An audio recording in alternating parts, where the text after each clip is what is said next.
Salut tout le monde et bienvenue dans ce nouvel épisode de Chronique Cosmique. Aujourd'hui, je suis ravie d'accueillir Vinod d'Aom Yoga.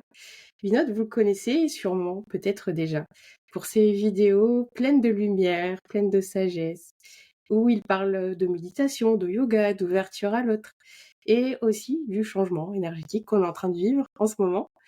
Et aujourd'hui, on va aborder tous ces sujets. Et sans plus attendre, j'accueille Vinod. Salut Vinod. Namaskaram, namaskaram, Angélique. Ravi d'être là. Ravie de t'accueillir, merci de ta présence. Je suis super contente. Un plaisir, un plaisir. Alors, j'ai fait une toute petite intro et je me suis dit que tu allais beaucoup mieux te présenter que ce que j'avais fait. Ah, ça, j'en suis pas sûr. Moi, en général, quand on me dit présente-toi, je dis je suis moi. Ouais, Point. On passe à la suite. d'accord. Donc, pour éviter ça, je dirais quoi? Je pourrais te dire que ce que je fais, je suis professeur de yoga authentique, hatha yoga, et je tends à proposer effectivement des vidéos qui démontre que le yoga n'est pas ce dont on a entendu parler ces dernières années ici, en Europe, mais notamment en France. Et, euh, et du coup, je propage beaucoup la philosophie du yoga, ce qui va avec, des moyens d'éveil qui nous ont été donnés par des lignées de grands maîtres. Bref, tout ce qui tourne plus autour de la spiritualité du yoga que l'aspect physique. Donc c'est un peu ça, et voilà, à côté de ça, je suis coach, chroniqueur, télé, écrivain, plusieurs autres choses qui sont accessoires. Mais oui, j'avais cru comprendre aussi que tu étais coach parce que tu parles de tes coachés parfois. Oui, Donc, tu coaches avec la méditation, c'est ça, si j'avais bien compris?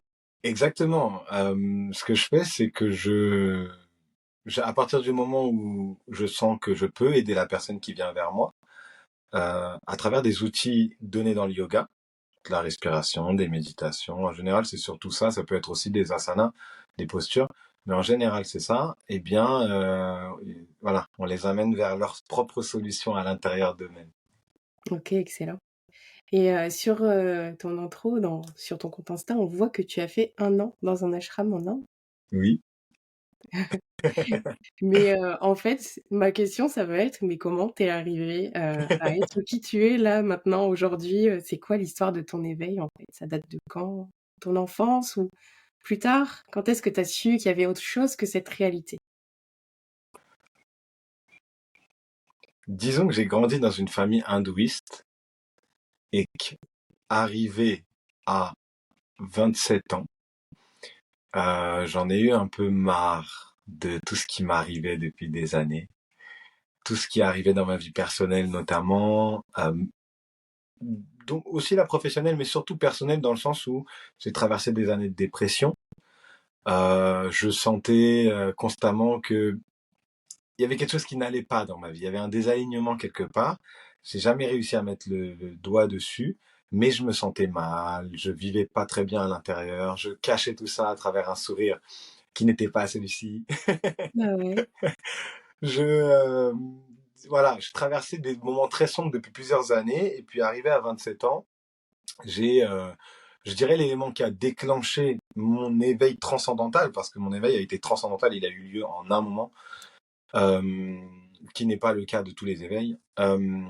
Je venais de me faire quitter dans ma relation, donc c'était pas de ma décision. Il y a énormément de choses qui n'allaient pas, la santé de mon papa, notre santé financière, familiale, la mienne. J'avais remis en question aussi mes amitiés. En gros, tous les gros pendants, tous les gros piliers d'une vie allaient mal. Et le jour où j'ai vécu cette rupture, à laquelle je ne m'attendais pas, bien sûr, je me suis dit, je comprends rien à comment je fonctionne en fait au final, parce que je me suis toujours senti triste et les choses n'ont jamais été dans mon sens. Je sais pas si tu as déjà eu cette sensation de la vie est injuste avec moi alors que j'ai beau être gentil et faire les choses bien, et tu vois, il y a une sorte d'injustice, un sentiment Ouais. d'injustice. Je vivais ça et je me suis dit, apparemment, je le sentais et je ne savais pas pourquoi, la méditation pourrait m'aider. J'ai besoin de clarifier cet esprit, j'ai besoin d'arrêter de penser. Je pensais constamment, j'analysais tout, etc., etc.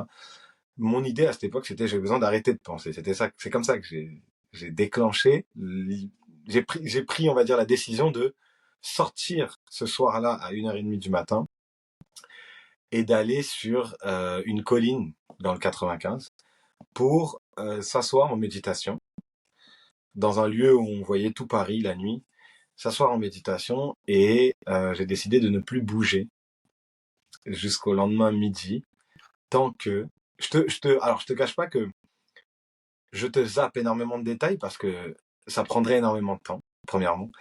Deuxièmement, il y a des choses qui peuvent pas forcément être dites publiquement, mais de manière générale, je m'assois en me disant, j'ai besoin de comprendre. J'ai besoin de comprendre pourquoi ça m'arrive, j'ai besoin de comprendre pourquoi je suis là. J'ai besoin de comprendre pourquoi je vis tout ça alors que, entre guillemets, je l'ai pas choisi. J'ai toujours fait en sorte de faire les choses bien et au final, c'est pas les résultats que j'ai, le bien. Donc, je m'assois et je me dis, je ne bougerai pas jusqu'au lendemain midi tant que je n'aurai pas expérimenté une once de bonheur. C'est comme ça que je me l'étais dit. Et du coup, j'alterne entre questions. Donc, je suis en train de poser des questions à la vie. À ce moment-là, je me suis dit, je crois plus en rien. Je crois plus en rien. Vos histoires de religion, ce sont des cadres. Laissez-moi tranquille. Enfin bref, je remets tout en question, absolument tout. Les dogmes, les choses les plus profondes. Et je me dis, vu que je crois plus en rien, bah posons la question à la vie, parce qu'il doit bien y avoir une intelligence qui m'a mis là. Il y a bien une raison. Quelle est cette raison? Et je m'assois et je repense à une vidéo d'un homme barbu que j'avais vu sur YouTube, grande barbe blanche, qui expliquait, à cette époque, j'avais regardé ça pour la dépression, comment sortir de la dépression, etc. Et il expliquait que nous créons notre dépression tout simplement parce qu'une seule et même situation à l'extérieur pourrait déclencher deux choses totalement différentes chez deux personnes qui vivent la même situation. Et une personne tombe devant toi et moi, par exemple, tu pourrais peut-être, toi, avoir de la peine pour cette personne parce qu'elle s'est fait mal, et moi, je pourrais exploser de rire. Pourtant, c'est possible. Pourtant, c'est la même situation, c'est le même stimuli qui est venu impacter notre cerveau et nos émotions. Et je repense à tout ça, à cette vidéo, et je me dis, mais c'est vrai. Mais si c'est vrai, ça signifierait que toute ma vie, c'est moi qui ai choisi d'être malheureux. Et là, je me dis, ben dans ce cas-là, je peux choisir d'être heureux. Donc, eh bien, je ne bouge pas d'un poil, que ce soit physiquement ou mentalement, hein, je ne bougerai plus jusqu'au lendemain midi. C'était le dernier jour de février, donc il faisait moins 3 degrés. J'avais retiré mes chaussures, j'avais mis les clés de ma voiture dedans, je l'avais décalé mes chaussures en me disant, je vais méditer. J'avais vu sur internet qu'il existait ce mudra que je ne connaissais pas du tout à l'époque, que j'avais fait de manière très intuitive, etc. Je l'avais posé et je me suis dit, bah apparemment c'est comme ça. Et maintenant, bah je te passe les détails de j'ai pleuré énormément alors que j'avais pas pleuré depuis quasiment toute ma vie en fait, parce que je m'étais empêché ça. Bref, tout plein de petits détails qui ont fait que à ce moment-là, je prends la ferme détermination de ne plus bouger jusqu'à temps de ressentir une belle émotion. Et je me concentre sur mon cœur. Je me concentre sur mon cœur en me disant, bah, c'est de là que ça doit partir. C'est là où j'ai souvent mal lorsque j'ai vécu des gros traumatismes. Donc, on va essayer de faire le sens inverse. Et je reste concentré dessus, je reste, il se passe absolument rien. J'ai mal au dos. J'ai envie de bouger. J'ai envie d'ouvrir les yeux. Bref, j'ai tout qui joue contre moi, mais je me dis, de toute façon, je suis tellement au fond du gouffre. Je vis tellement quelque chose de sombre et horrible, et je ne trouve tellement pas ma place ici sur Terre, que je bougerai pas. Et puis même si je dois mourir à ce moment-là, bah je préfère mourir. Et donc j'ai ça qui me traverse l'esprit, c'est-à-dire que je suis vraiment en train de confronter la mort en disant, bah moins 3 degrés, tu bouges pas. Si vraiment tu es déterminé à ne pas bouger, soit tu es en hypothermie, soit tu meurs. Et du coup, je me suis dit, bah je préfère mourir. Et donc je suis resté. Et bizarrement, le fait d'être resté dans cette position a fait que Euh, pour moi, ça faisait 30-40 minutes. Ensuite, quand j'ai regardé l'heure, ça faisait 3 heures que à ce moment-là, je suis resté concentré sur mon cœur et j'ai ressenti une explosion au niveau chakra du cœur, une grosse explosion, mais physique, que j'étais pas du tout sensible, moi, au physique, aux énergies, aux choses subtiles de l'intérieur du corps, qui m'envahit complètement, qui explose au niveau du cœur et qui m'envahit. Et à ce moment-là, lorsque ça m'envahit, j'ai tout mon corps qui se redresse comme ça. J'ai l'impression que, c'est très bizarre, hein, mais j'ai l'impression qu'il y a une corde qui vient m'attacher de l'espace, en fait, qui vient fracasser mon crâne au-dessus et qui me retient à ce moment-là. J'ai cette impression-là. Et pour te dire, à un moment, j'ai même regardé en l'air voir si réellement il y avait quelque chose. Pour te dire à quel point je ressentais ça. Je me suis dit, c'est pas possible, je cherchais le truc. Et, et à ce moment-là, je vis ce qui s'appelle yoga. Je vis ce qui s'appelle yoga, c'est-à-dire l'union totale de ton être, pas de ton mental ou de ton physique, mais de ton être avec le tout. C'est-à-dire que quand je vis cette union, je suis partout et nulle part à la fois. Là, ça devient compliqué à expliquer en des termes, des mots, à mettre des mots dessus, parce que c'est vraiment quelque chose qui s'expérimente, yoga, mais je suis absolument partout. C'est-à-dire que lorsque je posais ma conscience quelque part, je suis là-bas. C'est indéniable. Ce n'est pas mon mental qui m'invente ça, parce que j'étais un grand penseur et je savais que c'était pas le même ordre. Il y avait une, voilà, une différence d'énergie, il y avait une différence de ressenti. Et là, c'était indéniable. Et du coup, je me dis, mais soit je deviens fou, ou soit réellement je suis en train d'expérimenter quelque chose dont on m'avait jamais parlé. Et donc, du coup, je mets ma conscience sur ma cousine. Une cousine à moi qui est comme ma sœur, et qui habite de l'autre côté de Paris, dans le 94. Moi, j'étais dans le 95. Et je suis à l'intérieur d'elle. Je suis à l'intérieur d'elle. Je marche. Il est 1h30, 2h du matin, je marche. Autour de moi, c'est blanc. Une semaine après ou quelques jours après, je lui pose la question de tu faisais quoi cette nuit, s'il te plaît? Je dis, je sais pas, je devais dormir. Je dis, s'il te plaît, replonge-toi, rappelle-toi exactement ta journée. On rentre dans les détails. Et là, elle me dit, ah, si, oui, vers 1h30, 2h, je suis descendu pour aller boire de l'eau. Et en fait, elle venait d'emménager dans sa maison. Donc, tous les murs étaient blancs. Il n'y avait pas de meubles. Exactement à la même heure où moi, j'expérimente le truc. Et quand elle me dit ça, je me dis, voilà, je le savais. Donc, pour moi, c'est entre guillemets la preuve. Après, j'en ai eu plein, hein, des preuves, plein de choses. Donc, je peux pas te parler parce que c'est de l'ordre du très mystique, mais je vois que je suis capable de faire des choses qui sont inhumaines, surhumaines, etc. Et je me dis, euh, j'ai ouvert quelque chose. Moi, c'est comme ça que je l'ai vécu. J'ai ouvert une porte. Donc, elle existe. Parce que j'avais toujours ma conscience à ce moment-là. À ce moment-là, je récupère un travail. Je suis directeur d'un hôtel. Enfin, je suis réceptionniste en disant au PDG, j'aimerais être directeur dans 1 an ou 2. Il me dit, bah, ça prendra un minimum 1 an parce que l'autre partira en congé mat que dans 1 an. Au bout de 2 mois, il me donne la direction. Et tout était comme ça. Après cet éveil-là, tout était comme ça, absolument tout. Donc à ce moment-là, j'étais directeur d'hôtel sur Paris-Montparnasse, donc chargé, etc. Coach. À cette époque-là, je faisais du coaching, du love coaching. J'avais beaucoup de femmes qui étaient avec des pervers narcissiques qui venaient. Donc c'est très chargé, etc. en énergie, en émotion. J'étais arbitre de football, arbitre de futsal, officiel, hein, un bon niveau, etc. National, tout ça, donc voilà. Enfin, régional. Et j'avais une entreprise que j'avais, enfin une start-up que j'avais montée quelques années auparavant. J'avais créé un produit, etc. Et j'essayais de faire rentrer une boîte à l'action, enfin qui prennent des parts. Bref, j'étais sur plein de plans en même temps. Et malgré tout ça, j'avais constamment cette sorte de channel, c'est comme ça que je l'appelle, je canalisais quelque chose, de l'énergie qui venait, j'appelais ça la vie.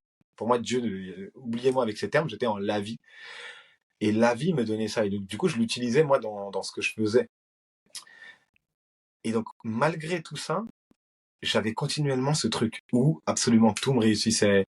J'étais capable de faire des choses qui étaient très bizarres, c'est-à-dire que j'étais capable de parler de sujets que je n'avais jamais appris avec des personnes qui étaient experts dans leur domaine, mais je leur donnais simplement en mes termes, donc j'employais des mots qui n'étaient pas scientifiques pour donner exactement les mêmes résultats qu'eux. Et les gens étaient choqués. Là, je me souviens d'une conversation avec une prof, enfin une amie qui est biologiste et qui me disait, mais c'est obligatoire, tu as ouvert un manuel un jour dans ta vie de ça. Je lui ai dit, mais jamais, jamais je vais te donner la consistance exacte d'une fleur avec ce qu'il y avait à l'intérieur et tout, sans jamais avoir ouvert. Et là, je me dis, d'accord, en fait, il faut que j'en sache plus, parce que je suis en train de faire des choses, mais je suis à tâtons, en fait, parce qu'il se passe des choses, j'avance, en fait. Et du coup, je me souviens de cet homme barbu. Et cet homme barbu, c'était Sadhguru. Mhm. Et du coup, je me rapproche, je me dis, mais c'est lui, en fait, qui m'a donné ce signe pendant la méditation, donc je vais chercher, etc. Et il propose exactement ce que je tendais à faire depuis quelques mois, c'est-à-dire aller faire une retraite spirituelle. Je voulais m'éloigner, partir dans un pays pendant longtemps, pour énormément de raisons, voilà, mais surtout comprendre ce qui se passe là. Et il propose exactement ça. Une retraite spirituelle pour tous les niveaux d'avancée, tout. Et là, je me dis, c'est génial. Pour y aller, il fallait passer un programme en ligne où il t'offre une méditation qui s'appelle Shambhavi Mahamudra Kriya, qui est juste... Il y a des gens qui se tiennent juste à ça toute leur vie. Incroyable, ce truc. Et du coup, moi, je la passe juste pour y aller. Et donc, je passe ça. Déjà, je vis des moments de fou parce que cette méditation-là, c'est un kriya très puissant, mais qui est ouvert à tous. Même aux plus novices. Donc, je passe ça et je vis déjà un truc, je me dis waouh. Et du coup, plus j'avance et plus je deviens de plus en plus, euh, comment je pourrais dire, en harmonie avec le tout. Et du coup, j'y vais. Et quand j'y vais, bah, je me retrouve un an à travailler sur moi, à méditer, à faire du yoga du matin au soir, à briser mon ego parce que Sadhguru ne rigolait pas avec nous. Il nous a bien fait comprendre que si on voulait comprendre, si on voulait sortir de l'illusion, si on voulait briser des choses, il fallait briser son ego. Parce que Mm. c'est cet ego qui te construit et qui te fait croire que tu es ton passé. Donc, du coup, pour considérer que tout est éphémère et que du coup, on peut devenir un nouveau dans l'instant, faut briser l'ancien. Et pour le briser, bah, vu à quel point nous, on a créé ça avec intensité, notamment dans les pays occidentaux, même physiquement, on s'assoit sur des chaises au lieu de s'asseoir par terre. Enfin, tout plein de choses qui font que on est dans une rigidité constante et on vit dans un confort en même temps. Là-bas, ils nous ont fracassés dès le début pour nous faire comprendre que non, non, non, mets tout ça de côté, oublie toutes tes notions. Et pour te dire, il y a un moment, tu plonges tellement profondément dans l'âme, ce qu'on appelle l'âme, que tu ne sais même plus si tu es un garçon ou une fille. Ça ne compte même plus pour toi le genre. Tu es vraiment dans l'âme. Et tu parles d'âme à âme. Et tu agis avec les âmes. Et tu travailles pour les âmes. Tu vois. Et ça devient un truc très spirituel, très profond. On n'est plus dans l'enveloppe charnelle. En tout cas, on ne la considère plus. Et du coup, bah, pendant un an, ça a été tout. On a avancé sur les 4 plans importants qui sont mental, physique, émotionnel, énergétique. Et lorsqu'on est guidé par un des plus grands maîtres de tous les temps, parce que quand on vit avec lui, on s'en rend compte, bah, on ne peut qu'avancer. Donc voilà comment je me suis retrouvé là-bas. Waouh, excellent. Je savais pas que c'était Sadhguru. C'est C'est ça. incroyable. Et ça fait combien de temps tout ça? Enfin, tu as dit que t'avais commencé à 27 ans, cet éveil-là sur ce, Ouais. ce monde. À 27 ans, j'ai vécu ça. Ensuite, je suis allé dans l'ashram un an et demi après, je crois. Ouais, un an et demi après, et j'y suis allé au tout début du Covid ici en France. Ah ouais. Donc, il me semble que c'était 2020, c'est ça? Mhm. Ouais. Donc, 2020, lorsque le Covid commence, en juin, je commence à postuler, ça devient compliqué parce qu'ils ferment les aéroports, etc. Et en début août, le lendemain de mon anniversaire, 2 jours après mon anniversaire, c'était un vendredi. Le lundi qui précède, l'ashram m'envoie un message et me dit, samedi, tu prends ton vol. Samedi pour le soir. Tu prends ton vol. Et eux, c'est comme ça, ils fonctionnent très dans le, on n'a pas le temps, tac, il y a une ouverture, il y a un moment, vas-y, saisis-la. Et moi, j'avais prévu plein de choses, mon anniv, des trucs en famille, je pensais y aller pour août ou fin août ou quelque chose comme ça. Et là, on était début août. Et du coup, bah, je fête mon anniv, je plie bagage, je pars. Tu Donc, savais que t'allais rester un an? je savais que le programme était au minimum de 7 mois. D'accord. Et après, je savais pas que j'allais rester plus. Et à vrai dire, j'ai failli rester encore des années. Et j'avais des raisons de rentrer. C'était le D'accord. mariage de mon grand frère, etc. Mm. J'avais des choses à préparer et tout. Mais sinon, si vraiment il n'y avait pas ça, j'y serais peut-être encore. Ok. Et donc là-bas, t'as appris à méditer vraiment. Exactement. Là-bas, tu apprends que, que méditer, ça ne signifie rien du tout. Mm. Là-bas, tu apprends que le verbe méditer n'existe pas. On est dans un dhyan, on est dans un dhyan, un état méditatif. Donc, on crée tout ce qu'il faut pour être dans un état méditatif, mais on ne médite pas parce qu'il n'y a pas de. Il y a des process qui amènent à l'état, mais il n'y a pas de méditation. Ça ne veut rien dire. Et donc, du coup, il nous apprend énormément de process pour aller vers cet état, qui, entre parenthèses, est un état naturel qu'on a tous. Hein. C'est juste que, voilà, on s'est tellement recouvert de couches et de couches de plein de choses qu'on on l'est plus. Mais naturellement, plus on fait le travail de purification et plus on est dans un état méditatif. D'accord. Mais du coup, cet état méditatif, normalement, il amène à ce que tu as vécu là, dans cette nuit-là de ton éveil? Oui.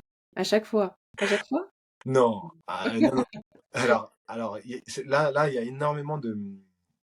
On pourrait en parler sincèrement pendant peut-être des années sans jamais s'arrêter. Parce que déjà, c'est la science la plus profonde, le yoga. Donc, du coup, ça s'arrête jamais. Et il y a énormément de différences en fonction des gens, de karma, d'éveil, de stage d'éveil, etc., comme on les appelle. Non pas qu'il y a des niveaux, mais il y a des états différents. Et lorsqu'on médite, entre guillemets, le but, c'est de se libérer. Si on devait parler de but, ça serait ça. Ça serait de se libérer, de comprendre la réalité, qu'on n'est pas ça, qu'on n'est pas enfermé, etc. Et de s'expandre. Si tu t'en rends bien compte, chaque âme tend à s'expandre, en fait, continuellement. On veut continuellement de la liberté, on veut comprendre, on veut grandir, on veut apprendre, parce qu'à l'intérieur, c'est ça, ça le fait. Le processus est déjà enclenché. C'est ça qui nous le ferme. Donc, lorsqu'on travaille là-dessus, eh bien, on le rend souple, d'où l'idée du yoga. Eh bien, on s'ouvre à l'éveil. Et donc, la méditation pourrait, en un instant, t'amener à l'éveil, mais les éveils ne peuvent pas forcément t'amener à une libération totale. C'est-à-dire que, comme moi, ce que j'ai vécu, il peut y avoir des choses qui sont temporaires. Tu vis l'éveil, tu es dans un certain état pendant un certain temps, et ensuite tu reviens. Quand tu reviens, tu peux revenir soit avec des compétences, des chakras qui sont plus fluides, et donc du coup qui sont en train de recevoir des informations. Enfin bref, il existe énormément d'états à post-éveil, énormément. Et tu peux avoir ça, c'est-à-dire avoir vécu quelque chose de temporaire, revenir et donc du coup être dans la vie sociale tout en étant un peu éveillé. Tu peux être complètement éveillé, et donc dans ce cas-là, tu te dis mais qu'est-ce que je fais dans la vie sociale? Je m'éloigne, je vis dans ma grotte.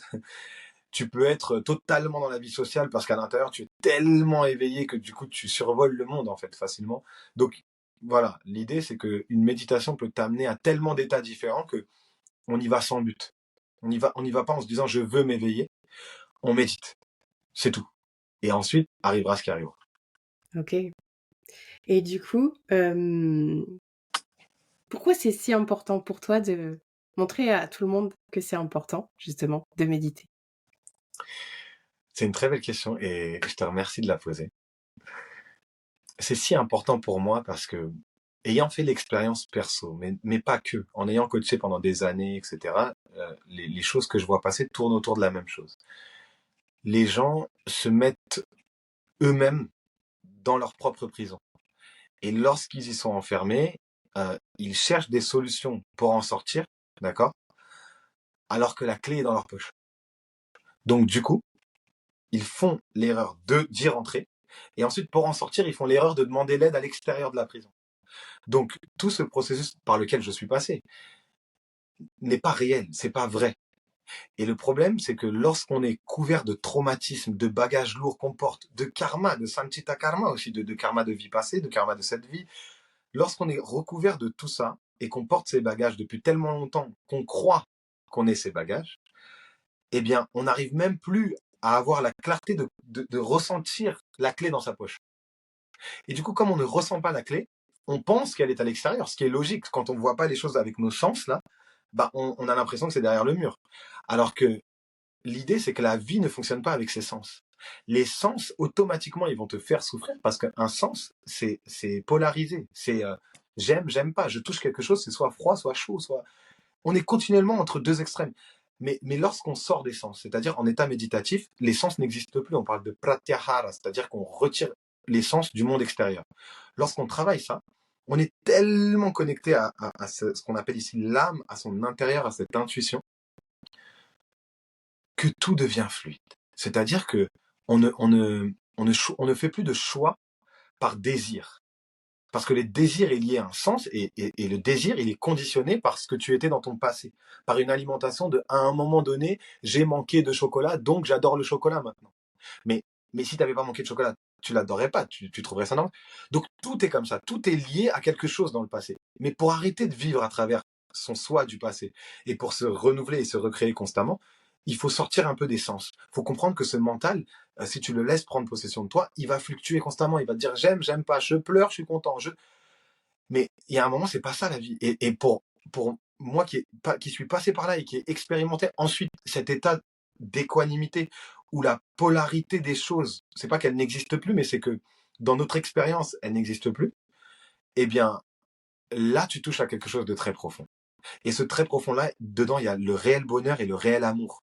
Et en réalité, un être humain, il y a plein d'autres choses, hein, mais en réalité, dans nos mots actuels, si j'arrive à, comme je l'ai fait le week-end dernier en retraite, par exemple, si j'arrive à faire juste expérimenter une demi-seconde de ça ou de ça à quelqu'un, mais toute sa vie entière, elle change.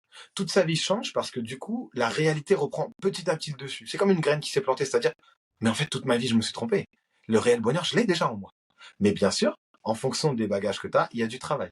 Il y en a chez qui ça va prendre une journée. Il y en a chez qui ça va prendre 20 ans. Et donc ça dépend de plein de choses, pas que de leur volonté, mais de plein de choses. Donc du coup, si j'arrive à enseigner ça, ne serait-ce qu'à juste 100 000, si j'arrive à impacter juste 100 000 personnes, la vibration de la planète entière peut changer parce que lorsque les gens touchent réellement à leur profond, mais l'impact qu'il y a en termes d'énergie, pas que en termes de relais physique, c'est-à-dire pas uniquement en termes de une personne va en toucher 10, qui va en toucher 10, qui va en toucher 10, ça c'est réel, mais juste en termes d'énergie, c'est-à-dire en termes de ce que la personne elle va dégager en termes de présence et d'impact positif sur les énergies humaines, juste ça, bah ça peut changer des choses, ça peut changer un pays, ça peut te retourner les mentalités des dirigeants qui font en ce moment n'importe quoi. Ça, juste faire ça, une simple retraite, ça peut te changer le monde. Donc mon but, c'est un peu ça, c'est que j'ai eu la chance, moi, parce que c'est pas moi qui ai décidé ni contrôlé ça. J'ai eu la chance d'avoir eu, entre guillemets, une expérience d'éveil, et je sais pertinemment, et notamment Sadhguru le fait depuis des années, et maintenant il le fait très bien, on sait pertinemment que si une personne arrive réellement à entrer en soi juste une seconde, c'est pas que sa vie qui change, c'est la vie de millions de personnes derrière. Donc, plus on va le faire, et plus on pourra changer des choses, parce qu'on le sait bien, le monde est un peu malade. Donc, c'est un peu ça mon but. Ça fait peut-être utopique, mais c'est la réalité, c'est qu'il y aura des impacts énergétiques qui sont tellement forts que les résultats peuvent être merveilleux juste en propageant un peu de yoga, quoi. Ouais, Du réel yoga. je suis tellement d'accord. Et du coup, maintenant, en t'écoutant, eh ben, il y a tout le monde qui a envie de se mettre à méditer. Méditez, les amis, méditez. Sauf que, en fait, tu vois, souvent, on me dit, on a dû souvent te le dire aussi, hein, j'imagine, que bah, moi, j'arrive pas à méditer parce que bah, ça me provoque des angoisses. Souvent, j'ai entendu ça, tu vois. Qu'est-ce que tu leur réponds à ces personnes? Je leur réponds, allez poser cette question aux personnes qui sont venues en retraite. Ce qui est bien, c'est que, en fait, il y a deux raisons. La première, c'est que ils ont une mauvaise conception de la méditation. Parce que ils partent avec, comme je te l'ai dit, un but. Je vais clarifier mon esprit. Donc si je n'arrive pas à le clarifier au bout de 10 minutes, je considère que ça marche pas. Les gens veulent une injection maintenant de solutions. Alors que pour changer ton profond, il va falloir que tu travailles profondément. C'est pas quelqu'un qui va venir, voilà. Mais on va pas rentrer dans ce débat. C'est dû à plein de choses ces dernières années que les gens pensent comme ça. Donc ça, c'est la première chose. La deuxième, c'est que il existe des méditations qui sont plus ou moins adaptées à toi, des processus méditatifs qui sont plus ou moins adaptés à ton profil. Et mon rôle, c'est ça. C'est que lorsque je mets des personnes en face de moi, je ne donne pas la même. En coaching, je n'ai jamais donné la même méditation à une personne et une autre. Parce que chaque personne, en fonction de ce qu'elle a vécu, elle aura des choses qui vont fonctionner plus ou moins bien. Donc, lorsque les gens disent ouais, mais je vis des crises d'angoisse, etc., etc., bah, faut simplement leur donner la chose appropriée. Si tu vas chercher, si tu vas faire de la méditation transcendantale, alors que ton profil c'est quelqu'un qui a besoin d'une méditation un peu plus active, et que le transcendantal, on est dans le très passif, dans le très profond, dans le très subtil, dans le très, c'est pas fait pour tout le monde, tu vois. Alors que l'actif, il est fait pour tout le monde, c'est juste beaucoup plus de travail. Si tu donnes ça à quelqu'un qui est comme ça fonctionnera jamais. Alors que si tu donnes ça à quelqu'un qui fait des crises d'angoisse, etc., qui a besoin de quelque chose d'actif comme Trataka, Tapas, enfin bref, il y a énormément de process, eh bien ça peut l'amener vers le transcendantal. Parce qu'il va voir qu'il existe une voie pour lui. Et ça, pourquoi je te le dis? Parce que je suis passé par là. Mon cerveau réfléchissait tellement que, en dehors de ce moment qui m'a montré la vérité, j'ai essayé absolument tout ce qui existait sur Terre, même l'hypnose. Il n'y a rien qui avait fonctionné. Il n'y a absolument rien. Ça fonctionnait tellement à 2000 à l'heure constamment du matin au soir. J'étais insomniaque parce que je réfléchissais trop. T'imagines? tellement je réfléchissais, j'étais insomniaque. Des heures pour s'endormir et me réveiller très tôt parce que c'est pas mon corps. J'ai pas envie d'aller aux toilettes ou j'ai pas faim. C'est ça qui me réveille.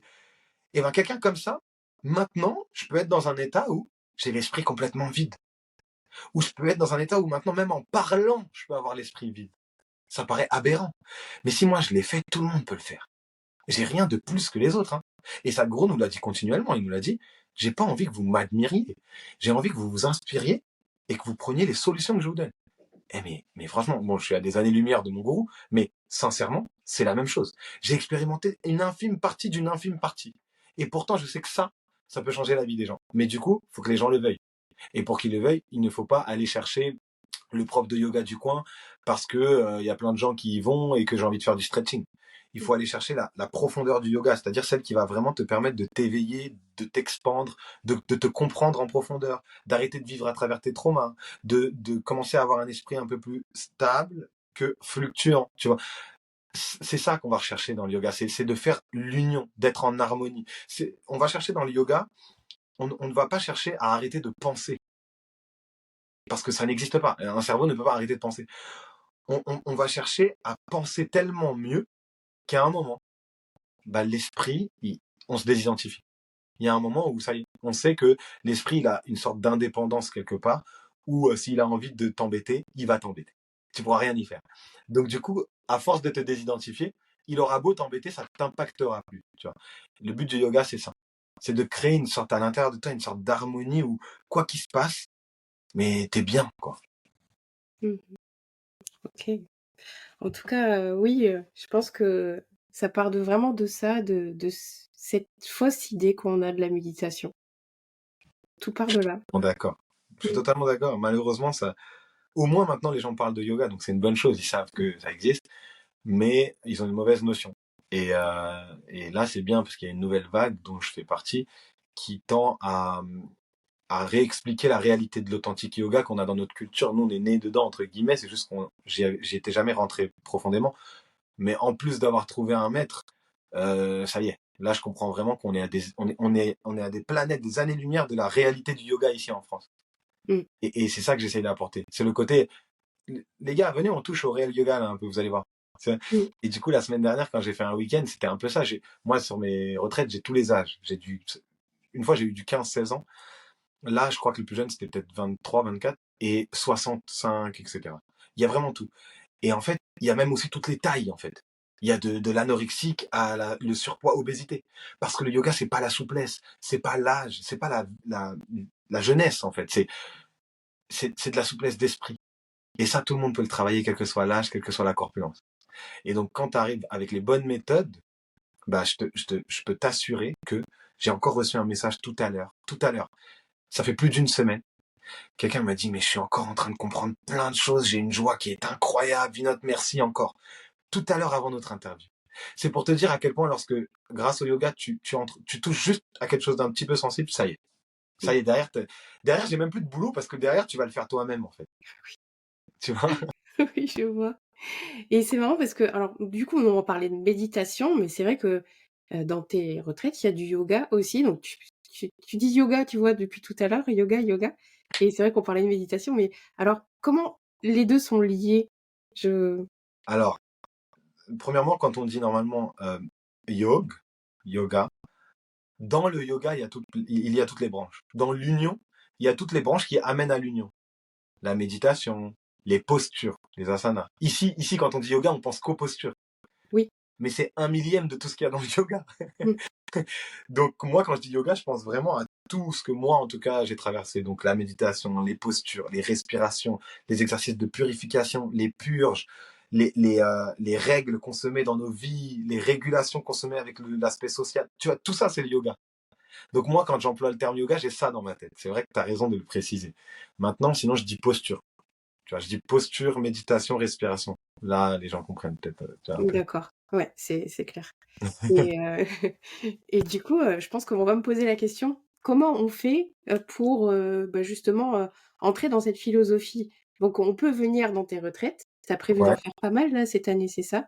Euh, ouais, ouais. Le but, là, sur les 2 prochaines années, c'est vraiment déjà d'offrir beaucoup de choses au niveau digital parce que j'étais contre au début.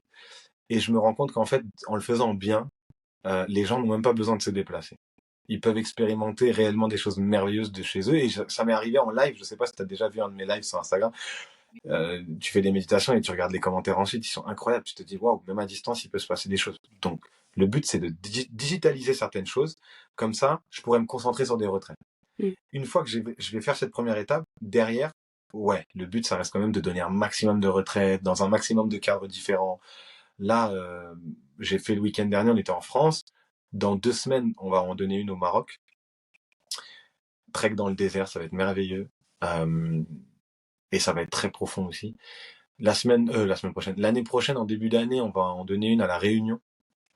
Enfin bref, donc pour l'instant, je suis encore dans cette étude de voir là où les énergies sont propices, comment faire, etc. Mais il va y en avoir de plus en plus sur 2025. Mais effectivement, le but, c'est pas d'attendre Aum Yoga pour faire du yoga. Certes, si les gens veulent venir, c'est encore mieux parce que c'est direct. C'est-à-dire qu'il n'y a pas d'intermédiaire, ça va très vite. Mais tout le monde ne peut pas se le permettre, etc. Vie de famille, tout ça. Et du coup,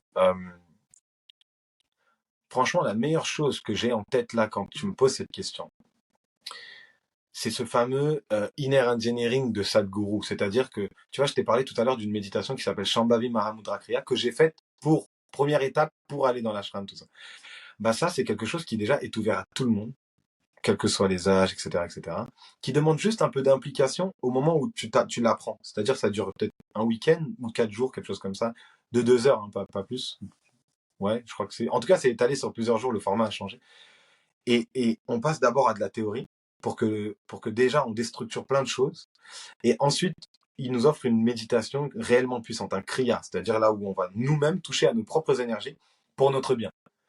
Améliorer nos organes, voilà, harmoniser les éléments à l'intérieur du corps, ouvrir un peu plus, enfin fluidifier un peu plus le troisième œil pour avoir de la clarté, pour faire les bons choix dans sa vie. Cette méditation, enfin, ce kriya, c'est un des trucs les plus puissants au monde.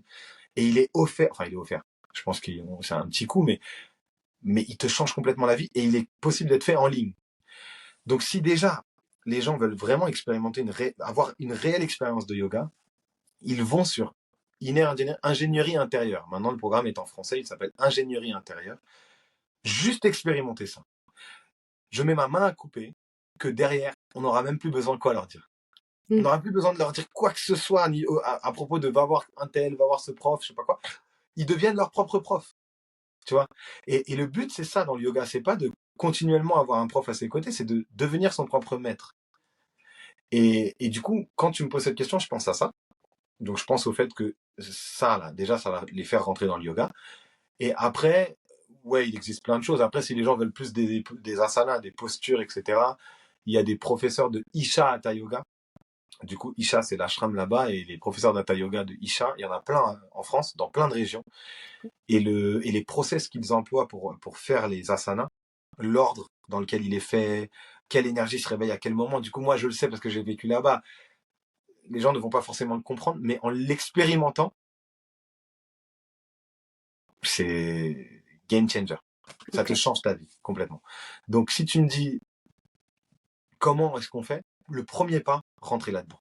J'ai même pas de part, hein. J'ai pas de part dans l'ashram ou quoi que ce soit. Je ne gagne rien en vous disant ça. Je préférerais limite vous dire venez chez moi. Mais non, c'est pas le but. Le but, c'est que les gens expérimentent réellement leur profond. Et là, on a un outil qui nous donne, qui le fait concrètement. Donc, ceux qui veulent vraiment ça, ne perdez pas votre temps. Maintenant, s'il y a des gens qui veulent des choses plus, moi je le fais parce qu'en France, on n'a pas ça. Je fais le relais, entre guillemets, du réel yoga entre là-bas en Inde où ils parlent anglais, tamoul, plein de choses, et la France. Donc, s'il y en a qui préfèrent le français, qui préfèrent de la présence, etc., bah, qui viennent. Qui viennent. Et malheureusement, en dehors des profs de Isha Hatha Yoga ou de ce que je fais avec Aum Yoga, je n'ai absolument rien d'autre à conseiller parce que déjà, j'ai jamais fait de stage de yoga, moi. J'en ai jamais fait en tant que participant. Et ensuite, je conseillerais jamais quelque chose que je n'ai pas expérimenté. Donc, du coup, vu que j'ai pas expérimenté grand chose en France, bah, les solutions, elles sont là. Les solutions, on peut les avoir de chez nous, avec nous-mêmes, en se posant simplement derrière un écran, en apprenant, par contre, en étant réellement présent le moment de l'apprentissage. Et après, ça peut être parti pour toute la vie dans le yoga, quoi. Ok, bah, génial, merci. On notera tout ça dans le Dans la descriptif, description. ouais, Ouais. ouais, du podcast. Et alors, t'as déjà parler de l'urgence de méditer pour se connecter, voilà, parce qu'il va se passer quelque chose courant 2025. J'avais envie qu'on discute de ça parce que moi, ça me travaille cette histoire. Oui. Et c'est aussi quelque chose, bah, moi, que je ressens depuis très longtemps. Je pense depuis 2017. J'ai ce sentiment, enfin, c'est un sentiment, c'est un truc à l'intérieur de moi qui me dit: «Dépêche-toi de construire quelque chose, il va se passer un truc, genre dans 10 ans ou un peu moins ou je sais pas. J'ai un truc qui me presse. Qu'est-ce qui va se passer? Est-ce que c'est un changement de conscience? Est-ce que c'est...» je Je vais essayer, encore une fois, de simplifier parce que ça serait trop compliqué de rentrer dans les détails du fait que nous sommes dans des ères. On vit par ères. Ouais. D'où l'histoire de la fin des civilisations, le début de nouvelles civilisations. C'est parce que notre système solaire traverse des ères. Je vais essayer vraiment d'être simple. Si à un moment tu sens que c'est un peu, n'hésite pas à me couper, d'accord? OK. On a le système solaire où, tout, entre guillemets, pour nous, tout tourne autour du système solaire, d'accord? Enfin, du soleil, on va dire. Et ça, c'est une chose. Mais notre système solaire complet, il tourne autour d'un méga soleil qu'il y a dans l'univers. Et ça, c'est que notre système à nous. C'est pour ça qu'on dit qu'il existe plein de galaxies, plein d'univers différents et donc plein de soleils, parce que il existe plein de systèmes différents. C'est juste qu'on n'est pas encore au courant de ça. Et en fait, ces systèmes-là, enfin le nôtre, il tourne autour de ce grand soleil et en fonction d'où il est, sur une certaine courbe qu'on peut visualiser, eh bien on va traverser des ères. Et ces ères-là, elles sont écrites dans le yoga. Et à chaque fois, c'est écrit qu'à la fin d'une certaine ère, donc selon les calculs, c'est bientôt, eh bien, il y a une rupture en termes soit industriels, soit une guerre qui va anéantir énormément de populations et donc du coup devoir recréer un peu un nouveau monde, soit météorite à l'époque, etc. Soit, bref, il y a toujours une sorte de rupture. Pas forcément instantanée, hein. Ça peut être quelque chose qui va prendre 5-10 ans. Mais entre le avant 5 ans et le après 10 ans, on n'aura rien à voir. La civilisation fonctionnera complètement différemment de ce qu'elle avait fonctionné pendant la manière qu'elle avait pendant des centaines d'années. Et là, déjà, on s'en rend compte avec l'intelligence artificielle, on est au tout début de la vague, donc peut-être qu'il y en a qui vont pas forcément avoir le recul, mais comprends bien que l'intelligence artificielle, elle est capable, pour le moment, déjà, de contrôler quasiment tous les pendants de notre vie.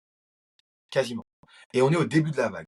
Donc, à la fin de cette vague, et je pointe que l'intelligence, hein, il y a d'autres choses, mais à la fin de cette vague, automatiquement, si réellement un être humain le voulait, il pourrait remplir cette planète uniquement d'intelligence artificielle et faire disparaître les humains. Si réellement il le voulait, ça fait très sombre de le dire, mais c'est la réalité.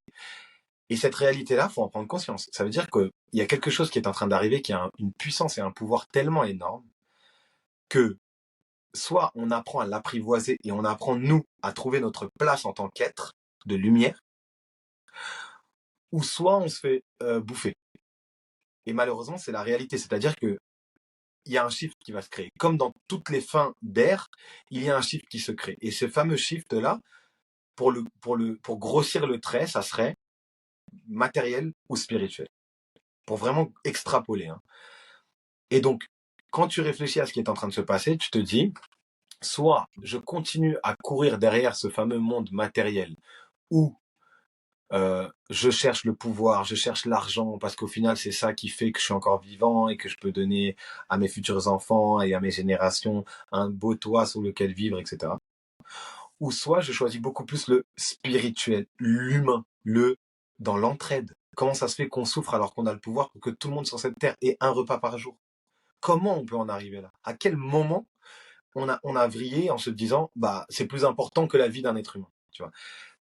Ça, là, c'est quand tu commences à perdre cette humanité. Et donc, du coup, il y a ce fameux shift. Non pas que l'un va pas avec l'autre, le matériel va complètement avec le spirituel. Mais quand tu extrapoles, c'est une direction que tu donnes. Donc, vraiment sans donner un avis, parce que c'est pas mon but de juger, mais vaut mieux être dans le spirituel et avoir le matériel qui suit le spirituel. Donc, apprendre à l'école d'abord à être humain, à respirer, à gérer ses émotions avant d'apprendre à lire, à faire des calculs et à négocier pour abattre son adversaire. Et la compétition, tu vois, vaut mieux apprendre dans ce sens-là que dans le sens d'abord j'apprends à abattre tout le monde et après je comprends que en fait c'est pas forcément bien de tuer tout le monde sur Terre et d'envoyer des bombes dans les plus grosses capitales parce que quelque part il y a un moment dans mon karma ça va me faire très mal. Donc c'est un peu ça là. Et donc à chaque fin d'ère, il y a ce dilemme qui arrive dans la plupart des êtres, dans la plupart des esprits, mais dans la plupart des expériences. Et à ce moment-là, il y a un choix à faire. Et quand tu fais ce choix, eh bien, dans la nouvelle ère, ton âme va choisir une direction. Et soit tu lui as donné une direction qui va te permettre, toi, d'évoluer et donc d'aller de plus en plus vers la libération, vers le divin, vers comprendre ta place, vers qu'est-ce que je fais, en fait, qui suis-je. Soit tu vas de plus en plus vers ça, ou soit tu vas de plus en plus vers, bah non, mais en fait, je vais faire grandir mes acquisitions, je vais acquérir de plus en plus, je vais dominer de plus en plus, voilà. Comme je le répète, hein, l'un va totalement avec l'autre. C'est juste qu'à l'intérieur, il faut faire un choix. Parce que si tu ne fais pas le choix, il y a un moment, tu te fais rattraper, ce qui est logique. Tu te fais rattraper parce que, facile, tu as besoin d'argent pour vivre, tu as besoin d'un toit, donc du coup, tu vas croire qu'on est obligé de tuer pour ça, tu vois, au bout d'un moment, on se fait rattraper par nos propres éthiques. C'est pour ça, vaut mieux avoir, même s'il ne faut pas avoir d'éthique dans le fond, il faut juste être humain, vaut mieux avoir des valeurs qui suivent réellement l'humanité et ton humain à l'intérieur, plutôt que quelque chose que tu penses être bon parce que on t'a mis sur un champ, enfin on t'a mis dans un champ avec une compète, tu vois. Donc là, dans le yoga, il est écrit clairement que, et puis on le ressent, que on est sur la fin d'une ère. Moi je dis d'ici à l'année prochaine, hein, parce qu'il y a des ruptures. Là, il y en a eu, et en réalité, on n'a même pas besoin d'attendre l'année prochaine. Quand tu regardes comment ça se passe là dans le monde en ce moment, on est quoi, début octobre 2024, on est en train de vivre des choses qu'on avait cru qu'on ne revivrait plus jamais. On est d'accord. Oui. Tu vois, donc on est à un moment où on se dit on retourne dans le passé au niveau de l'humanité, on arrive à envoyer à désintégrer en fait, à faire des génocides presque. Donc on se dit pour en arriver là, il y a un moment il y a eu un bug dans le système d'exploitation là. Oui. Donc du coup c'est peut-être le moment d'installer un nouveau logiciel et de le propager dans le monde pour qu'un maximum de personnes aient ce fameux logiciel qui permet d'être dans l'humanité. Et du coup, dans le yoga, il te parle de la fin d'une ère, de Kali Yuga, etc. Bref, sans rentrer dans les détails, d'une ère qui va venir nous révéler la vérité, qui va venir nous expliquer qu'on a fait un peu n'importe quoi et que c'est le moment de choisir. Tu vois. Et donc, du coup, moi, ce que je dis aux gens, comme tu l'as bien vu dans les vidéos depuis ces derniers mois, c'est choisissez. Parce que le moment où ce fameux message va arriver sous quelque forme d'énergie qu'elle soit, bah pour certains, il sera peut-être trop tard. Parce qu'une fois que tu es embourbé dans quelque chose qui n'est pas fait pour toi, comme je l'ai dit, tu vas te faire rattraper par ton éthique. Si tu as choisi, par exemple, le pouvoir parce que tu te dis, je sais pas moi, mon père était dedans, je suis obligé de le suivre, bah il y a un moment, même si le message divin arrive, ou même si tu as un chiffre de conscience en te disant, qu'est-ce que je suis en train de faire, tu seras tellement embourbé dans ton truc que malheureusement, tu ne pourras même plus faire marche arrière. C'est pour ça que je propage attention, les choses changent, le monde change, c'est le moment, choisissez. Et ne choisissez pas dans le désarroi, ne choisissez pas de toute façon, le monde va mal, c'est triste, mais dans tous les cas, on est foutu. Non. Choisissez en vous disant, les fins de temps, de cycle, la pluie, les fins de moments, les fins, c'est le début de quelque chose. C'est jamais une fin, c'est le début. Donc du coup, pourquoi pas se créer un merveilleux début? C'est vrai. Faut pas s'enfermer dans la peur de... Exactement. Voilà, oui. Vraiment. Et le yoga te donne cette sensibilité, c'est le terme que je cherchais depuis le début là, cette sensibilité à la vie pour que personne n'ait besoin de te dire ne fais pas de mal, ne tue pas, empêche pas les gens de manger, empêche pas les gens de vivre, de respirer. Personne n'a besoin de te le dire parce que le yoga va venir te l'inculquer l'humanité, tu vois. Ça va pas rentrer dans ta tête, ça va rentrer dans ta sensibilité générale, tu vois. D'où l'importance du yoga, c'est parce que ce n'est pas un prof qui travaille, c'est l'outil en lui-même, c'est l'énergie, tu vois, c'est ton humanité en fait. Ok, excellent. Est-ce que ça a quelque chose à voir avec l'ère du Verseau qui arrive? Il me semble, moi je m'intéresse pas trop à comment c'est traduit en français, etc. Mm. Mais il me semble que c'est la même chose. Et donc, peut-être une élévation de conscience qui arrive encore une fois. Mais Parce oui, que j'en ai senti une en 2012. Je sais pas ouais, si tu l'as senti oui. aussi. Et c'était écrit aussi. Ah oui, Ouais, excellent. Parce ouais, que moi, en 2012, bon, tu vois, il y avait pas tous ces trucs sur Instagram. C'était difficile de se renseigner quand on était un peu connectés, on était un peu perdus, quoi. Il fallait avoir la chance de rencontrer des personnes avec qui échanger. Ouais. Heureusement, à ce moment-là, j'étais à Paris, donc c'était cool. Et il y avait de plus en plus de personnes qui venaient à moi me raconter des histoires un peu bizarres, tu sais? Et j'ai senti le shift à ce moment-là où les gens commençaient à s'éveiller. Et Ah, ça correspondait à la fin du calendrier des Mayas. oui, oui, oui, c'est pour ça que je te dis, ça m'étonne pas. Euh, c'est bien que tu aies pu être sensible à ça, parce que, comme tu le dis, à cette époque-là, on n'avait pas de, on n'avait pas de moyen de comprendre rapidement. Ouais. Mais il y a un facteur qui revient souvent, c'est que lorsqu'on est sur des fins d'air, je t'ai parlé des systèmes solaires, vu que notre soleil à nous euh, s'éloigne ou se rapproche du fameux méga soleil, du fameux gros soleil, euh, en fonction de la distance à laquelle il est et le travail qu'il fait, la fréquence du soleil va changer. Et donc, du coup, il peut y avoir plus ou moins d'éruptions solaires, des grandes ou des petites. Et là, on commence à être dans une ère où il y en a de plus en plus, et il y en a certaines. Et à chaque fois, cette éruption-là, elle va changer la vibration de notre planète. Lorsque la vibration de notre planète change, automatiquement, shift en termes d'énergie et de conscience, parce qu'on est lié à cette énergie terrestre. Et donc, du coup, si l'énergie terrestre décide de devenir, on parle en fait d'une aura au niveau de la Terre qui devient soit rapprochée de nous, et là, on peut palper les énergies, ou soit qui s'éloigne. Et, euh, et du coup, en fonction de où on est, eh bien, nous, en tant qu'êtres humains, on peut l'expérimenter. À chaque fois qu'il y a une éruption solaire, si on est assez sensible, on peut facilement comprendre où on en est et savoir qu'il s'est passé un shift, tu vois. Savoir quoi faire, etc. Mais pour Mmh. ça, oui, il faut un niveau de sensibilité. Et pour l'avoir, yoga. Ah ouais. Moi, c'est écriture. Ah là. Et c'est vrai que là, tu vois, justement, ce matin, j'écrivais, et non, mais les jours se suivent et ne se ressemblent pas, quoi. En ce moment, avec les éruptions solaires, il se passe des trucs tous les jours, je trouve ça incroyable. Ouais, on est dans une période de gros changements sur plein de choses. Et Ouais. du coup, ouais, pour revenir à ta question, j'ai dit d'ici 2025, tu vois, Mmh. pour que les gens fassent des choix. Et parce que, bah, on le voit, il y a de plus en plus de choses horribles qui vont arriver, mais ça va aussi encore durer quelques années. Peut-être pas avec des pics aussi violents que d'ici 2025, mais ça va continuer à augmenter pendant un bon 50 ans, tu vois, 50 ans, quelque chose comme ça. Et après, bah là, c'est complètement changement total, complet. Ouais. Là, il n'y en aura plus. Eh beh. Il faut choisir. Il faut que les gens se rapprochent d'eux-mêmes. Mmh. Sinon, ils vont se perdre dans l'extérieur. Et l'extérieur, c'est pas nous. En tout cas, c'est nous, mais sous une autre forme. Pour expérimenter le tout, il faut s'expérimenter soi. Il faut arrêter de chercher à l'extérieur notre bonheur à nous, tu vois. Mmh. Et malheureusement, on est né dans un monde comme ça, on nous a éduqués comme ça, et il faut juste pas qu'on y reste. Mmh. C'est marrant parce que c'est comme si c'était la solution que tout le monde devait, Et- adopter. mais tu sais que c'est ce que je pense réellement. Mmh.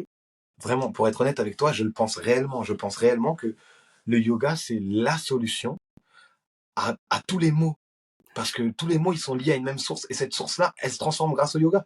Donc, du coup, pour moi, je le vois vraiment comme ça. Je me dis, mais tu me ramènes n'importe quel. C'est pour ça que j'ai étudié le yoga aussi dans le côté intellectuel.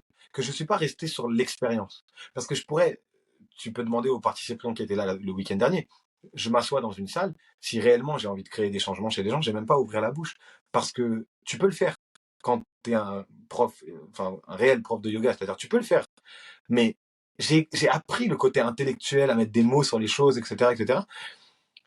Parce que je sais que c'est ça qui va permettre de faire le pont entre tous les différents mots des gens et la source que j'ai, l'accès à la source que j'ai. Et c'est pour ça que je l'apprends. Sinon, je l'apprendrais pas. Je te cache pas que sinon, je passerais mon temps à méditer. Je passerais mon temps à méditer et je serais même pas sur les réseaux.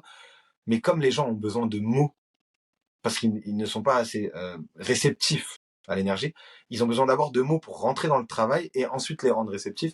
Bah, j'ai appris ces mots. Et je suis sûr que tout le monde a une solution à trouver dans le yoga. Tout le monde. On a des résultats. Tu vas sur mon site, j'ai un article gratuit où il y a tous les bénéfices du yoga. Mais dedans, tu vois des gens qui guérissent du cancer, de la sclérose en plaques, Waouh, de, de toutes les maladies, des VIH, enfin, qu'on appelle ça, des MST, etc., grâce à la méditation. incroyable. Mais c'est un truc de malade. En fait, tu reprends la possession des cellules, de l'énergie que tu envoies, que tu vibres. Donc, si à un moment donné, tu as un problème quel que soit le problème, il est physique ou mental, tu as juste à envoyer la vibration adéquate pendant le temps adéquat, plus de problème. Je le simplifie, bien sûr, mais la méditation, ça a ce pouvoir. C'est la manifestation, en fait. Mais oui! Mhm. Donc, vu que ça a ce pouvoir, pourquoi tout le monde ne se mettrait pas à manifester la vie qu'il a envie? Ouais, complètement. Complètement. Ouais, je bosse beaucoup là-dessus, sur la manifestation. Et tu vois, je retournais le truc dans tous les sens parce que j'ai envie de créer un programme sur la manifestation, mais je ne peux pas ne pas passer par la méditation. C'est impossible. Ouais, bah oui. C'est impossible. Bah, en gros, quand tu dis ça, c'est je ne peux pas faire sans passer par moi-même. Ah ouais. Non, mais tu vois, moi, je le vois comme ça, moi. Mm, Je le vois comme ça. Pour moi, c'est ça, hein. Je peux pas faire sans la méditation, ça signifie je peux pas faire sans moi-même. mm. Donc, j'arrête de chercher le docteur, un tel X qui va venir m'injecter quelque chose, non. Je vais me l'injecter moi-même. En tout cas, c'est moi l'état d'esprit que j'ai adopté avant de rentrer de plus en plus dedans, de créer Home Yoga, etc. C'est le côté, viens, je vais d'abord chercher les solutions à tous mes maux. Et une fois que je les aurai plus ou moins trouvés, parce que le chemin ne s'arrête jamais, une fois que je les aurai plus ou moins trouvés, que j'aurai trouvé une sorte d'équilibre que le yoga va me donner, bah là, je commence à le faire comprendre aux gens. Mm, Donc ouais, on peut pas faire sans soi. C'est impossible. mm. Euh, pour continuer sur les petites questions et pour finir, ça fait déjà presque 1 heure. Ça fait 1 heure, ça va super vite. Ça va super vite, c'est l'impression que ça fait même pas 20 minutes. Euh, je vais te poser les questions que je pose à tous mes invités. Vas-y. Est-ce que tu suis toujours les signes de la vie, les synchronicités et ton intuition? Oui, c'est même, pour moi, c'est plus des signes, c'est mon quotidien, c'est mon Mm. naturel. Pourquoi? Ah ouais, je pense que c'est quelque chose, c'est une leçon qu'on apprend en se connectant à soi. Et puis on continue. Quand on commence à voir toute cette magie qu'on reçoit une fois qu'on est connecté au tout, il n'y a Il y même a, pas de questions à se poser, quoi. exactement, il y a même plus de questions à se poser. Mm. C'est le terme. J'ai eu une conversation hier avec une personne qui me disait, mais t'aimes quoi? Parce que je sais plus de quoi on parlait, elle me disait, mais t'aimes quoi? J'ai dit, mais tu vas pas aimer le Vinote sur le plan perso, parce que tu vas pas le comprendre. Elle va me dire comment ça? J'ai dit, bah, en fait, j'aime rien. Elle me dit quoi? J'ai dit, bah, tu le vois de deux manières. Soit j'aime rien, soit j'aime tout. J'ai dit, j'ai fait un tel travail de dépolarisation pendant des années, que le fait de ne plus vivre à travers mes désirs fait que je ne suis plus dans ça j'aime bien, ça j'aime pas, je suis dans qu'est-ce qu'elle me dit cette voix à l'intérieur? Qu'est-ce qu'elle me dit mon intuition? Ça, bah je fais ça. Et bizarrement, c'est un truc que j'adore. Mais du coup, comme je suis constamment aligné là et que je fais constamment des trucs que j'adore, bah j'aime tout. Tu vois? Parce qu'en fait, tu te rends compte que tu adores vraiment tout lorsque tu es en harmonie avec le tout. Mm. Ça ne veut pas dire qu'on ne vit pas des situations malaisantes ou horribles ou quoi que ce soit.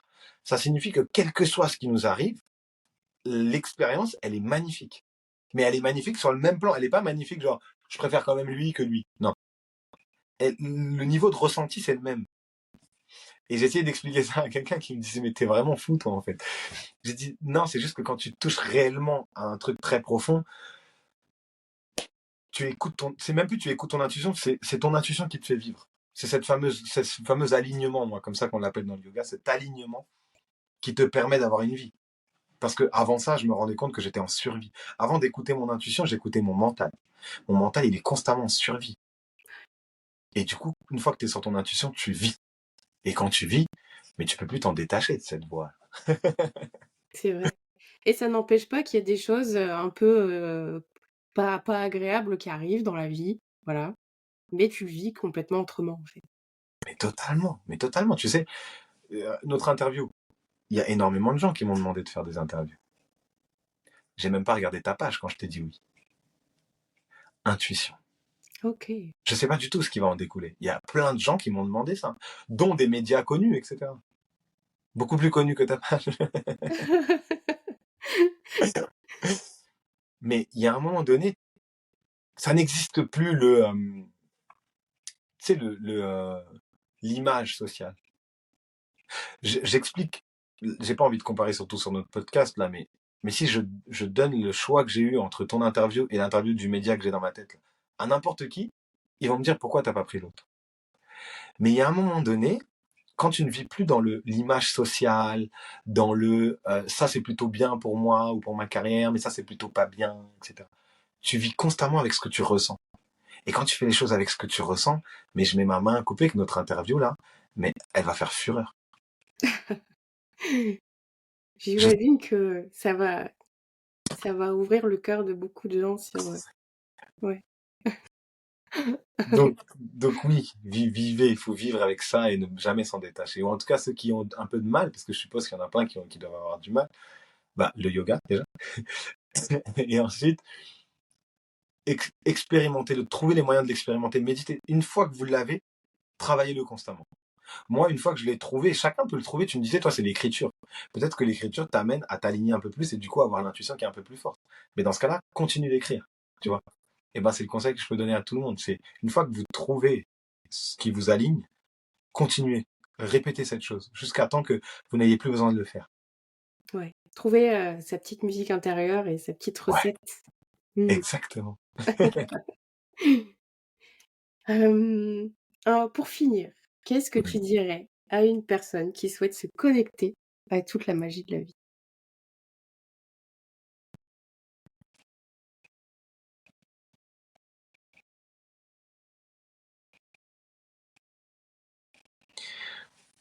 Je lui dirais, je lui répondrais, est-ce que ta vie te convient? Et si cette personne me dit non, je lui dis, eh bien, si tu veux expérimenter la magie de la vie, assieds-toi, chez toi, dans le silence, ferme les yeux et ne fais rien d'autre. Ne fais rien d'autre, ça signifie ne fais rien d'autre. Ne porte pas attention à tes pensées, ne porte pas attention à tes douleurs, ne porte pas attention à ce que tu dois faire demain, ne fais rien d'autre que t'asseoir et fermer les yeux. Juste 5 à 10 minutes. Ça va déjà faire énormément de changements. Alors qu'il se passe absolument rien. Mais comme on ne sait plus être, nous sommes des êtres humains qui ne savons plus être. Eh bien, si tu réapprends aux gens à être, la magie, elle est constamment là. La magie de la vie constamment présente. C'est juste qu'il faut qu'on retourne à soi, qu'on sache être déjà quelques minutes par jour. Et après, il y aura plus question après, il y aura plus question d'enseignement. La magie va venir à toi. Excellent. Merci Linotte. Merci à tous pour votre écoute. Merci à tous pour votre écoute Ah aussi. non, mais attends, on te retrouve où d'abord? On te retrouve sur Aum Yoga FR, sur Instagram. Alors, là où je suis le plus présent, c'est sur Instagram, donc Aum Yoga, AUM-yoga. TikTok, la même chose. Facebook, la même chose. Ensuite, j'ai sur mon site toutes les retraites, les événements à venir, etc. Et c'est la même chose, c'est www.aum-6yoga.fr. Et normalement, juste avec ça, il y a tout ce dont vous avez besoin. Maintenant, il y a aussi un podcast sur toutes les plateformes de podcast d'ailleurs. Je pense que le nôtre va aller dessus. Il s'appelle comment ton podcast? Aum Yoga. Ah oui, bah oui, tout simplement. Aum-du-bas yoga. Donc ouais, tout est Aum Yoga. Faut juste aller sur la plateforme que vous souhaitez et le chercher. Excellent. Et ben merci beaucoup, c'était vraiment lumineux, comme j'espérais. C'était voilà. Avec tellement de plaisir. Et, euh, et pour ceux qui n'ont ni les moyens de venir à la retraite, ni quoi que ce soit, qui veulent comprendre un peu plus les énergies, etc., c'est la fin, donc j'en profite pour faire un petit peu de pub qui est important. Vas-y. J'ai écrit un livre qui est réellement, il y a une des plus grosses maisons d'édition en France qui m'a dit c'est un best-seller, donne-le nous, on te le vend. Je leur ai dit non. Un livre sur les secrets des chakras et du prana. Le prana, c'est l'énergie de vie. J'ai écrit un livre qui a absolument toutes les fondations en termes de chakras dont vous avez besoin pour juste commencer à comprendre vos énergies, comment ça se comporte dans le corps, comment je peux les nettoyer. J'ai toutes les solutions pour nettoyer chaque chakra un par un. Donc ce e-book là qui est sur mon site, sur Instagram, etc. N'hésitez pas à aller vous le procurer parce que c'est un merveilleux début. Si les gens, tu me parlais de comment ils font, allez-y. Allez-y, il est dans une trentaine d'euros et sincèrement, il vaut dans les 600, 700 sur les infos que j'ai mis. C'est des infos que j'ai vécues en expérience de voyage pendant des années dans différents ashrams avec différents maîtres. Il y a énormément d'enseignements de Sadhguru qui sont nulle part ailleurs que dans ce livre. Enfin bref, il y a tout ce qu'il faut pour commencer un chemin spirituel et même pour les expérimenter, parce que je parle de choses comme la réelle couleur des chakras, qui n'est pas celle qu'on entend ici. Enfin bref, quel que soit le niveau, n'hésitez pas à aller chercher ce livre. J'y pense comme ça parce que je pense qu'il va y avoir beaucoup de gens qui vont se poser des questions, beaucoup qui ne pourront pas venir ni aux retraites, qui voudront plus, ni prendre un coaching, qui voudront plus, mais ça sera pas assez. Allez-y, le livre, c'est ce qu'il faut. Ouais. Il était sur ma liste aussi. Eh ben, n'hésite pas, tu m'en diras des nouvelles. Ça roule. Eh ben, merci Vinod encore. Avec grand plaisir. Namaskaram. Namaskaram à tous. Et merci à tous pour votre écoute et à la semaine prochaine pour un nouvel épisode de Chronique Cosmique.